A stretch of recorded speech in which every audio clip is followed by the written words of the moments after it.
Bundan əvvəlki dərsimizdə sizlərə order by-ın izahını verdim. İndi isə gəlin order by-ı yenə istifadə edək. Select first name, last name, salary from employees. Order by salary. Deyirəm ki, employees cədvəlindən ad, soyad, maaşları salary sütununa görə azdan çoxa sırala gətir. Deməli, bu gördüyümüz nəticədə mən necə edə bilərəm ki, sadəcə ilk 5 işçinin məlumatları qalsın. Digərləri, belə deyim, gəlməsin. Bu suala cavab tapmaq üçün artıq yeni bir ifadə olan fetch-i istifadə etməyimiz lazımdır. Yazılışına baxaq. Order by-dan sonra yazıram ki, fetch, daha sonra ilk 5 sətri deyir. Ona görə də first 5 rows only. Nəticədən də göründüyü kimi fetch istifadə edərək verilən tapşırığı həll etmiş olduq. Daha sonra fetch ilə birlikdə işlənən with açar sözünün işləmə prinsipinə baxaq. Bu sorğunu kopyalayıb yenə də aşağıdan yazıram. Amma bu dəfə 6 sətri fetch edək. Only-ni silirəm, yerində with yazıram. Sorğumuzu execute edirəm. Mən ilk 6 sətri gətir deməyimə baxmayaraq 11 sətr gəldi. Səbəbi də with istifadə etməyimdir. With fetch olunan sonuncu sətrin qiymətinə baxır. Yəni ki, 6-cı sətrə.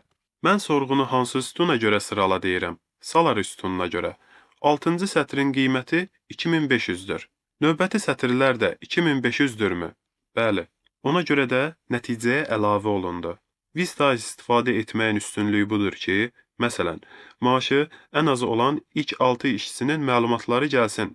Axı digər işçilər də 2500 manat maaş alır. Deməli, həmin işçilər də ən az maaş alan 6 işçi arasında yer almalıdır. Dərsimizə davam edək. Offset nədir bəs? Nümunə üzərindən izahı. Birincisi, işə qəbul olma tarixinə görə sıralayaq. Bu dəfə desk edirəm. Sıralanmış nəticədə, məsələn, 3 sətri ötürüb, növbəti 7 sətri görmək istəyiriksə, bu zaman offset istifadə etməliyik. Order by-dan sonra yazıram. Offset 3 row fetch next 7 rows only. Ctrl Enter. Offsetin yazılış qaydası bu tipdədir.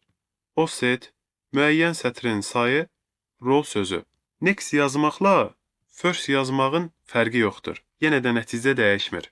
Əvvəlki nəticəyə bir daha baxsaq. Məsələn, burada ilk 3 sətir Sundita, Amit, Sundar. Ondan sonra Steven gəlir. Və 10-cu sətrə baxsaq, Douglas. Mən indi bu sorğuda ilk 3 sətri ötür deyirəmsə, deməli bu sətirlər gəlməyəcək.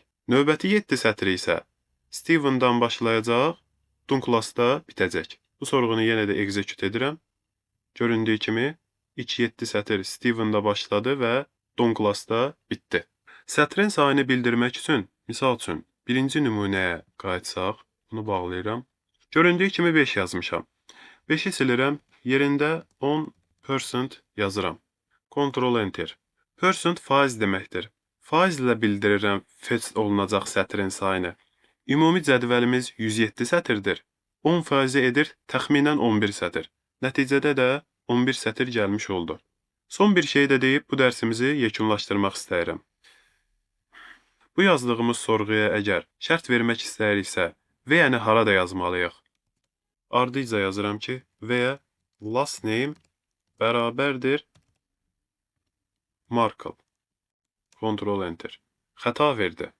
Xəta verməsinin səbəbi də order by-dan, offsetdən, fetch-dən sonra və yazılmır. Ardıcıllıq bu cür olmalıdır. Yadda saxlamağa çalışın. Birincisi və. Daha sonra order by, offset, son olaraq da fetch yazılmalıdır. Bu dərsimizdə bu qədər.